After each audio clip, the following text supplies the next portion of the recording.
जूनागढ़ के भवनाथ इलाके से ये खबर सामने आई है, जहां पर 1 माह पहले ही जो सीमेंट की सड़क बनाई गई थी वो अब टूट गई है। 1 माह में ही इस सड़क के खस्ता हाल हो गए हैं, जिसके मद्देनजर लोगों का रोष प्रशासन पर फूट रहा है। हालांकि इस मामले के मद्देनजर जूनागढ़ के डिप्टी मेयर आकाश भाई कटारा ने प्रतिक्रिया देते हुए ये बताया है कि इसमें प्रशासन की गलती नहीं है, बल्कि वाहन चालकों की गैर जिम्मेदार नीति और साथ ही यात्रियों की काफी ज्यादा मौजूदगी जिम्मेदार है। दरअसल गिरनार पर्वत पर मुलाकात लेने के लिए बड़ी तादाद में यात्री आते हैं और बड़े बड़े वाहनों में आते हैं।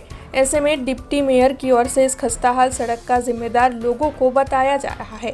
वैसे साथ ही डिप्टी मेयर की ओर से ये आश्वासन भी दिया गया है कि आने वाले दिनों में जल्द ही इस सड़क की फिर से मरम्मत करवा के सड़क को फिर से कार्यरत करवा दिया जाएगा। तब इस मामले में अब आगे जूनागढ़ महानगर पालिका कौन सा रास्ता अपनाती है और कितनी जल्दी अपनाती है, ये देखने लायक होगा।